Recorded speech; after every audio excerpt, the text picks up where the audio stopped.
საქმის კურსი პირდაპირ ეთერში იწყებს მუშაობას დღეს თავარ ბიზნეს და ეკონომიკურ ამბებს მე ჟურნალისტი ანუკა ჯოხაძე გაგაცნობთ. ამერიკის შეერთებული შტატებისა და ისრაელის მიერ ირანის წინააღმდეგ დაწყებული სამხედრო ოპერაციის საფასუხოდ ისლამური რევოლუციური გვარდია ახლო აღმოსავლეთში ამერიკულ ბაზებსა და ისრაელის მოკავშირეებზე საფასუხო იერიშებს ახორციელებს. ირანის შეიარაღებულმა ძალებმა სარაკეტო დარტყმები დუბაის, დოჰას, ბაჰრეინისა და კუვეითის მიმართულებით განახორციელეს. ისრაელისა და ამერიკის შეერთებული შტატების მიერ ირანზე განხორციელებული დარტყმებისა და თეირანის საფასუხო ნაბიჯების ფონზე საქართველოში ფრენების ნაწილი გაუქმდა. დღეისათვის ავიარეისებზე შეზღუდვები თბილისსა და ბათუმის საერთაშორისო აეროპორტებიდან შესასრულებელ 16 რეისს შეეხო. BMG-ისთვის ტავ-ჯორჯიადან მოწოდებული ინფორმაციის მიხედვით დღეს 2 მარტს თბილისის აეროპორტიდან ფრენები შემდეგი მიმართულებებით გაუქმდა. ესენია თბილისიდან თელ-ავივის, აბუ-დაბის, შარჟას და დუბაის მიმართულებით ჯამში 13 რეისი, ბათუმში კი თელ-ავივის მიმართულებით 3 რეისი. რაც შეეხება ქუთაისის აეროპორტს, გითხრეს, რომ აღნიშნული მიმართულებებით რეგულარული ფრენები არ სრულდება, შესაბამისად ცვლილებები მათ რეისებს არ შეხებია. აღნიშნულ მიმართულებებზე ტურისტული მიზნით საქართველოს არაერთი მოქალაქე იმყოფება, რომლებიც გაუქმებული ავიამიმოსვლის გამო უკან დაბრუნებას ჯერჯერობით ვერ ახერხებენ. ტურისტული კომპანიების წარმომადგენლები საქმიანი დილას ეთერში აცხადებენ, რომ ყველაზე დიდი რაოდენობით საქართველოდან ჯგუფები დოჰაში იმყოფებიან. მათი თქმით, კომპანიებმა სასტუმრებში დამატებით 2 დღით მათი განთავსება უზრუნველყვეს. მათივე განცხადებით ამ დროისთვის ისინი არიან მოლოდინის რეჟიმში, მათ შორის მიმდინარე და საომავლო ჯავშნებთან დაკავშირებითაც. ამ ეტაპზე ყველაზე აქტიური წერტილი, სადაც ჩვენ ტურისტებს ყველაზე მეტი რაოდენობა, ეს არის დოჰაში, დაახლოებით 40-მდე ადამიანი ყავს, 40-მდე ტურისტი. სიტუაცია მინდა ვთქვა, რომ არის კონტროლირებადი, იმიტომ ჩვენ აქტიურად კავშირზე ვართ ყველა თითოეულ ტურისტთან. პირველი პანიკა იყო, პირველი შემოტევა, როგორც დოჰას ტურისტებზე, ასევე დუბაიში, მაგრამ ჩვენ ასევე უზრუნველყავით ჩვენი მგზავრების, ჩვენი ტურისტების დუბაიშის განთავსება. ამ ეტაპზე ყველაფერი არის კონტროლის ქვეშ. ყველაზე დიდი ჯგუფები ახლა საქართველოს არის დოჰაში, გამომდინარე იქიდან, რომ არის ჩარტერი სპეციალური და დიდი ჯგუფები კვირაში 2 ჯერ სრულდებოდა ეს რეისი და ყველანი არიან მოთავსებული სასტუმროში, უსაფრთხოდ, მათ შორის საუბე, რომელიც იქნა გათვალისწინებული მათთვის, ანუ ყველას გულისხმობ. ხოლო 2 დღის გასვლის შემდეგ უკვე ვაკვირდებით სიტუაციას, თუ რა იქნება. წინასწარი, ასე რომ ვთქვათ, კულუარული ინფორმაციით 4 მარტს გამქენიას არის თითქოს ჩანიშნული რეისი და ველოდებით. რაც შეეხება ემირატებში, ახლა ნახე დიდი ინფორმაცია, რომ აბუ-დაბი და დუბაის ტურიზმის დეპარტამენტები, ანუ სამსახურები, გარკვეულწილად თხოვენ სასტუმროებს, რომ არ თქვან უარი იმ ტურისტების განთავსებაზე, რომლებიც ჩარჩნენ ამ კონფლიქტის დროს და ყველა ხარჯს ისინი თითქოს თავიანთ თავზე იღებენ. ახლო აღმოსავლეთში ვითარება კვლავ დაძაბულია. ომში ჰეზბოლათ ჩაერთო ლიბანიდან ისრაელის მიმართულებით პირველი იერიში განხორციელდა, ასევე ირანმა კვიპროსში. აკროტირის ბრიტანულ სამხედრო საავიაციო ბაზაზე შეტევა განახორციელა, როგორც კვიპროსული გამოცემა წერს, სტრატეგიულ ობიექტს უპილოტო საფრენი აპარატით დაარტყეს.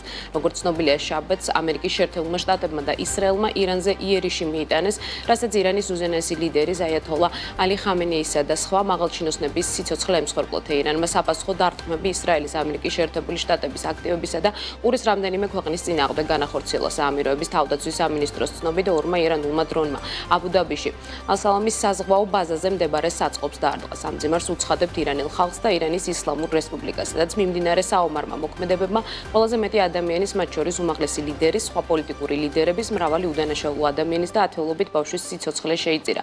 ამ განცხადებით ეხმიანება დღეს საქართველოს მთავრობა ახლო აღმოსავლეთში მიმდინარე მოვლენებს. განცხადებაში აღნიშნულია, რომ მთავრობა სრულ სოლიდარობას უცხოდებს ყურის არაბულ ქვეყნებს, რომლებთანაც საქართველოს გამორჩეული პარტნიორობა აკავშირებს. მათი თქმით, საქართველოს მთავრობა მიიღებს ყველა აუცილებელ ზომას რეგიონში მყოფი ჩვენი მოქალაქეების უსაფრთხოების უზრუნველსაყოფად და მათი ინტერესების დასაცავად.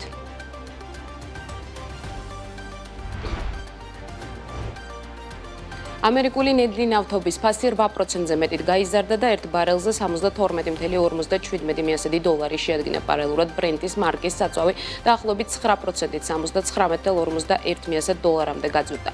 ბაზარზე ფასების მკვეთრი ნახტომი ამერიკის შეერთებული შტატებისა და ისრაელის მიერ ირანზე განხორციელებულ მასშტაბურ საჰაერო იერიშებსა და მიწოდების გლობალური ჯაჭვის შესაძლო შეფერხების მოლოდინს უკავშირდება. ფასების ზრდის მთავარი გამოწვევი მიზეზი ჰორმუზის სრუტეში ტანკერების მოძრაობის ფაქტობრივი შეჩერება, რადგან გადამზიდავი ამავე კომპანიები უსაფრთხოების ზომებს ამკაცრებენ. ორმუზის სრუტე გლობალური ნავთობ ვაჭრობის ყველაზე მნიშვნელოვანი სატრანზიტო წერტილია, რომელზეც 2025 წლის მონაცემებით მსოფლიოს საზღვაო ნავთობ ექსპორტის დაახლოებით 25-დან 30%-მდე დღეში 14 მილიონ ბარელზე მეტი გადის. ვითარებას ართულებს ამერიკის შეერთებული შტატების პრეზიდენტის დონალდ ტრამპის განცხადება, რომლის მიხედვითაც ირანში სამხედრო ოპერაციები დასახული მიზნების სრულ მიღწევამდე გაგრძელდება. რა გავლენას ელოდებიან მსოფლიოს ანავთობო ბაზარზე ექსპერტები და არსებობს თუ არა მოლოდინი, რომ საწვავი გაძვირდება. ნუცა შუბაშვილი არყობს თემის დეტალებს და შეფასებებს შემდეგ გამოშვებებში გაგვიზიარებს.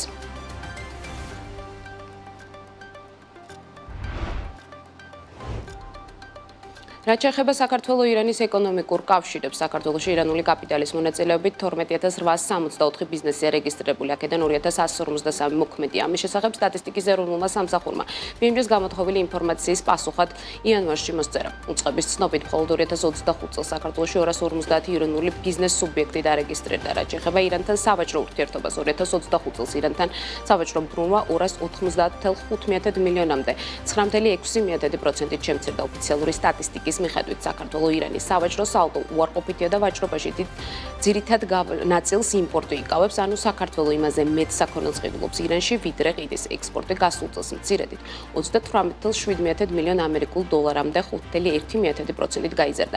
ირანიდან საქართველოში პირველი FDI 2006 წელს შემოვიდა მაქსიმალურ ოდენობას 8.2 მილიონ დოლარს კი 2018 წელს მიაღწია. 2022 წელს პირდაპირ ირანული ინვესტიციები უარყოფითი ნიშნით დაფიქსირდა და 652.300 იყო 2025 წლის 3 კვარტლის მონაცემებით კი საქართველოში 295.300 FDI შემოვიდა. ირანიდან საქართველოში გადმორიცხული ფულადი გზავნილების მოცულობა კი უმნიშვნელოა. 2023 წელს 233.200 ამერიკული დოლარი გადმოირიცხა, რაც 2012 წლიდან მოყოლებული ყველაზე მაღალი მაჩვენებელია. წლეულ ჭრილში კი 216%-იანი ზრდას წარმოადგენს. 2025 წელს ირანიდან ფულადი გზავნილები არ ფიქსირდებოდა.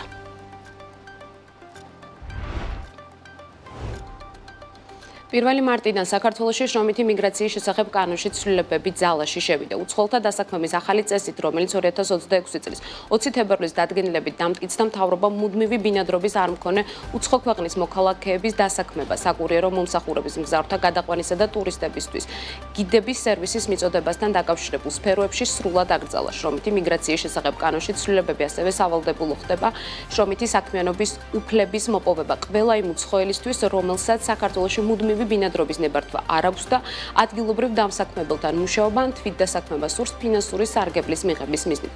ცვლილებებთან დაკავშირებით განსაზღვრულია საშეღავათო პერიოდები 2027 წლის 1 იანვრამდე მათთვის, ვინც უკვე რეგისტრირებულია შრომითი მიგრაციის ელექტრონულ სისტემაში და დასაქმებულია ლეგალურად.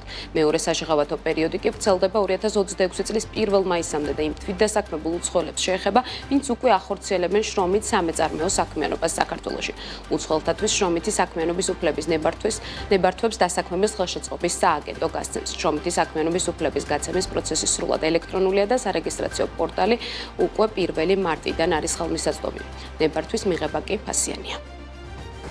ეს დათქმები absolutely განსხვავებულ რეჟიმში აღენებს საქართველოში იმ ადამიანებს, იმ უცხო ქვეყნის მოქალაქეებს, რომლებსაც ჩვენთან დასაქმება უნდათ, დასაქმების ხელშეწყობის სახელმწიფო სააგენტო ყველაფერს გააკეთებს იმისთვის, რომ ეს პროცესი უმტკივნეულოდ წავიდეს, სადაც კი რამე შეფერხება იქნება, სადაც კი რამე ამოსაღები იქნება, ხელშესახება, თუმცა ამას ჭირდება შესაბამისი მტკიცება, ამას ჭირდება შესაბამისი ურთიერთობა და რამე თუ დასამატებელი იქნება, მე ამაში ვერავითარ პრობლემას ვერ ხედავ საერთოდ და ვერავინ საქართველოს ხელისუფლებაში ამაში პრობლემას ვერ ხედავს. ნებისმიერ ადგილობრივ დამსაქმებელს, რომელსაც სურს საქართველოში უცხო ქვეყნის დასაქმება, მას უკვე უჩნდება ვალდებულება და შესაბამისად შესაძლებლობას უკვე ადგილზე არის, რომ ელექტრონული ფორმატით მოგმართოს. კანონმდებლობა ითვალისწინებს ამას ხაზგაუსავთ კიდევ ერთხელ გარკვეულ საშეღავათო პერიოდებს, როგორც საქართველოში დასაქმებულ უცხოელებთან მიმართებაში, ასევე თვითდასაქმებულ უცხოელებთან მიმართებაში. გადაწყობა ბევრ ბიზნეს მოუწევს, არ იქნება ეს ხადია მარტივი, თუმცა მეორე მხრივ ამ გადაწყობის დროს ჩვენი მისიაც ბიზნეს ასოციაციის ამ შემთხვევაში ყველა იმ შეხვედრის მიზანიც, რომელიც აქამდე გამართულა და ასე გამართება, არის სწორედ ის, რომ ინდივიდუალურად, სექტორულად ყოველი თქვათ პუნქტი, ნორმა გავიაროთ, არ იყოს ორაზროვნება, იყოს ერთიანი ხედვა. ქართული ბაზარი ეს არის მონაწილე საერთაშორისო ბაზრისა, ამას ვერაფრით ვერ გავიქცევით, არის მოძრაობა სამუშაო ძალის საქართველოშიც უნდა დაწესებული იყო გარკვეული მე არ დავარქვევ ამას შეზღუდვებს, ეს არის რეგულაცია შრომის ბაზრის, რომელიც მისაღები უნდა იყოს ყოველთვის და სწორედ ამ რეგულაციის მიხედვით ჩვენ დამსაქმებლები ავაწყობთ ჩვენ საქმიანობა. ჩვენ ამისთვის ვიყავით მზად და სწორედ აი ამ ფორმატში ეხლა ვაგრძელებთ მუშაობას. რა კითხვები რჩება ახალ რეგულაციასთან მიმართებით? დამსაქმებელთა ასოციაციის იურისტი ვახტანგ შურღაია იქნება დღეს 15 საათსა და 30 წუთზე ჩვენი სტუმარი.